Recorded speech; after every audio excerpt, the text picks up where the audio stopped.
Okay, so this is just a really quick video to talk about the books I received in the mail yesterday. I'm so excited because I really love books and I really love getting things in the mail and I really love what these books are about. And I had a dream that they came and then they came, so that's also pretty cool. You're gonna have to excuse the lighting. I really do want to start doing more videos, but my camera's kind of crap. And also, I'm just a little nervous about being on camera, but I really want to talk about these books. So, the first book I have here is an illustrated encyclopedia of traditional symbols. That's by Mr. J.C. Cooper. Also, you might hear some kids in the background. I have two sons, and they are a rather rowdy and raucous bunch sometimes. And also, they just like to come in and swing on me, and that's cool. But I hope they don't come in right now because I'm trying to do a video. So, back to the book. Just gonna open it, and you can see that for the most part, it's entries.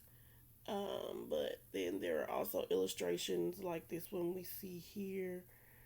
It's actually talking about the cock. Isn't that wonderful? There's actually some very interesting history behind the cock, which is a rooster.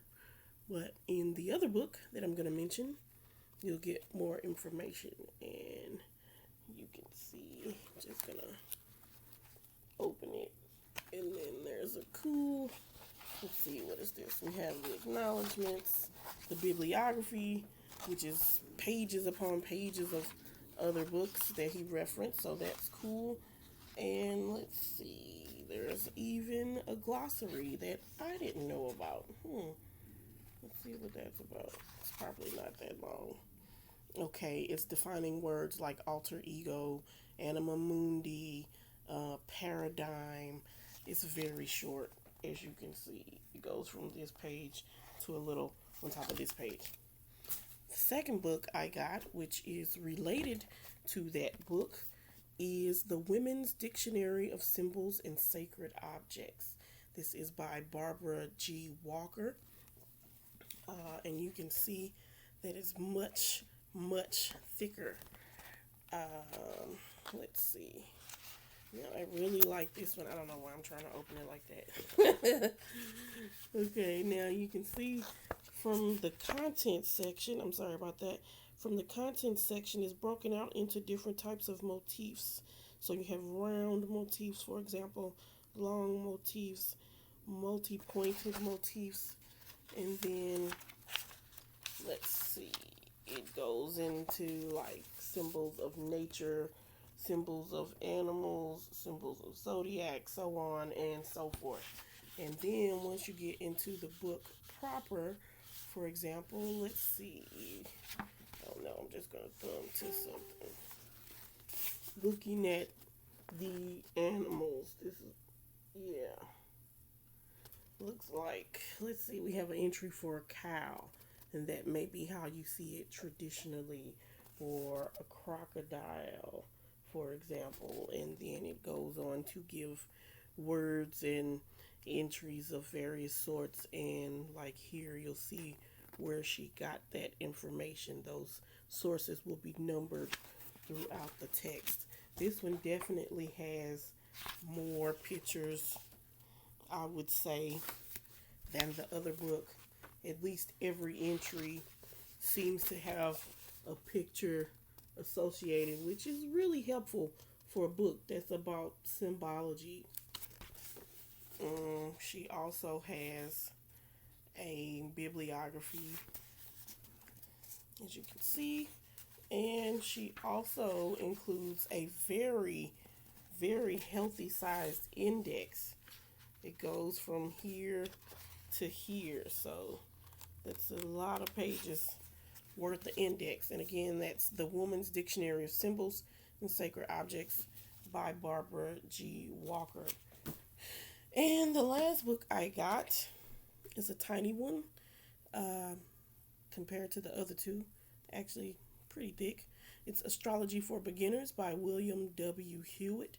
Now, I have actually been doing astrology for a while, but I am always interested to have it presented to me in a way that is easily accessible. I consider myself very intelligent, but I like to deal with basic shit when I'm trying to learn about stuff. I don't need all the hubbub and fussery. Like, just tell me what it is. And from what I can gather, this book does pretty much that.